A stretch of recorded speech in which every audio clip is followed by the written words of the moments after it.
আমাদের মাঝে এসে উপস্থিত হয়েছে মেঘদূতের সাধারণ সম্পাদক, কবি, কথা সাহিত্যিক এবং আবৃত্তি শিল্পী জনাব তাহেরা আফরোজ। তাকে উত্তরীয় সম্মাননা জানাচ্ছেন জনাব সঞ্চিতা নাসরিন।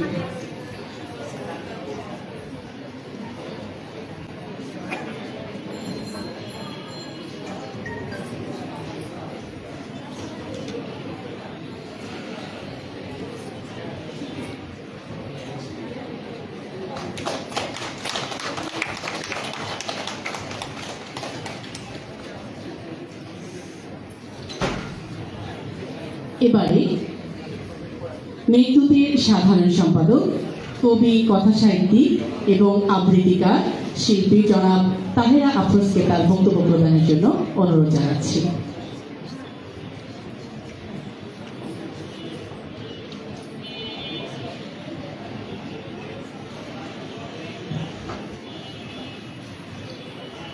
সম্মানিত সুধী, আসসালামু আলাইকুম। মেঘদূতের পঞ্চম প্রতিষ্ঠাবার্ষিকী উপলক্ষে আজকের আয়োজন।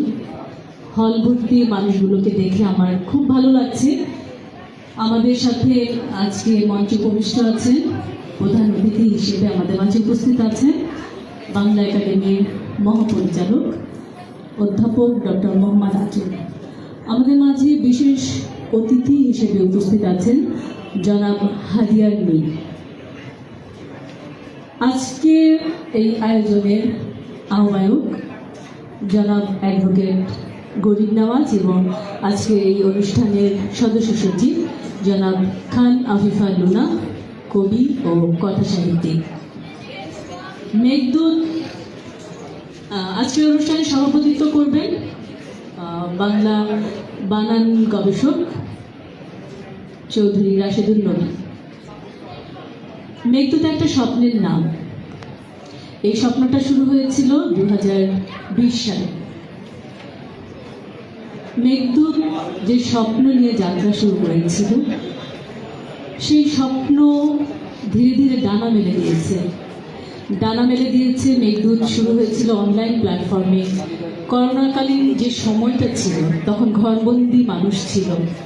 সেই ঘরবন্দি মানুষগুলো যারা সংস্কৃতি প্রেমী, যারা সংস্কৃতি চর্চার সাথে থাকতে চায়, সেরকম কিছু মানুষ একত্রিত হয়ে আমরা অনলাইন প্ল্যাটফর্মে যাত্রা শুরু করেছিলাম। প্রতিষ্ঠাতা সাধারণ সম্পাদক হিসেবে ছিলাম আমি তাহেরা আফরোজ। আমার সাথে ছিলেন প্রতিষ্ঠাতা সভাপতি চৌধুরী রাশেদুল নবী এবং আমাদের সাথে আমাদের আরও এরকম যারা স্বপ্ন দেখতে ভালোবাসি, সেরকম কিছু বন্ধু আমাদের সাথে জুটে যায়। আমরা অনলাইন প্ল্যাটফর্মে যাত্রা শুরু করি, কিন্তু তারপর 2021 সালে ধীরে ধীরে আমাদের স্বপ্নগুলো ডানা মেলতে থাকে, আরও বিস্তার লাভ করতে থাকে। আমরা অনুভব করতে থাকি যে আমাদের আসলে আরও অনেক চাওয়া আছে।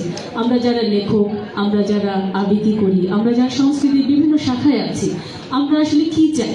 আমরা চেয়েছিলাম যে আমাদের লেখাগুলো আমরা প্রকাশ করব, যেগুলো আসলে আমাদের এই সাধারণ যারা আমরা আছি, মেইন স্ট্রিমের যে সংবাদপত্রগুলো আছে, যেখানে আমরা আসলে লেখা প্রকাশ করতে পারি না বা লেখা জমা দিলে দীর্ঘ সময় পড়ে থাকে। তো সেই কারণে আমরা চেয়েছি আমরা একটা সাহিত্য পত্রিকা বের করব। আমরা সাহিত্য পত্রিকা বের করেছি 2021 সাল থেকে শুরু করে। মাঝখানে কিছুদিন বন্ধ ছিল আসলে নানা প্রতিকূলতার কারণে। এবার আবার প্রকাশিত হয়েছে পঞ্চম সংখ্যাটি। এরপর আমরা চেয়েছি যে আমরা যারা লেখক, কোনো কাজই আসলে একা করা সম্ভব নয়। আমরা সংগঠিত হয়েছি, আমরা গঠন করেছি মেঘদূত লেখক পর্ষদ।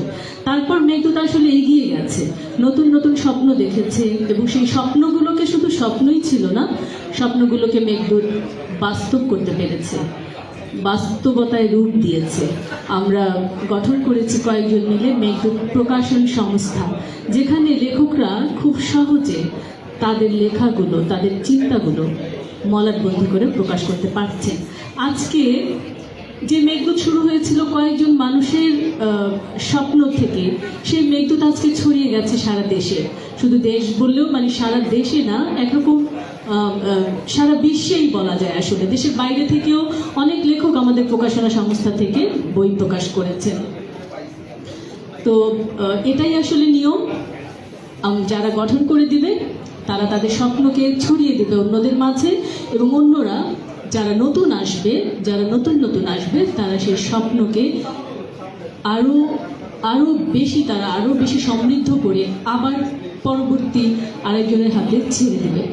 এটা এক ধরনের রিলে রেসের মতো। আসলে রিলে রেসে যেরকম একজনের স্বপ্ন আরেকজন নিয়ে যায়, দৌড়বিদ যেমন একটা কাঠি নিয়ে যেমন দৌড়ে যায়, ঠিক সেরকম মেঘদূত যে স্বপ্নটা শুরু করেছে, সেই স্বপ্ন একজনের মাধ্যমে আমরা আরেকজনের কাছে আবার ছড়িয়ে দিচ্ছি। আমরা নতুন কমিটি করেছি লেখক পর্ষদে, এবং পরবর্তীতে মেঘদূতের যে মূল সংগঠন, মেঘদূত সাহিত্য সাংস্কৃতিক সংগঠন, সেটারও নতুন কমিটি আমরা পরবর্তীতে আমরা করব। তো আজকের এই আয়োজনে আমরা অনেক বেশি আনন্দ করব, এবং এই আনন্দের রেশ আমাদের মনে থাকবে, এবং সেই রেশ নিয়ে আমরা আরো নতুন নতুন সৃষ্টি করব নানা কিছু। সবাইকে শুভকামনা জানিয়ে এবং সবার প্রতি ভালোবাসা জানিয়ে আমি আমার বক্তব্য শেষ করছি। ধন্যবাদ সবাইকে।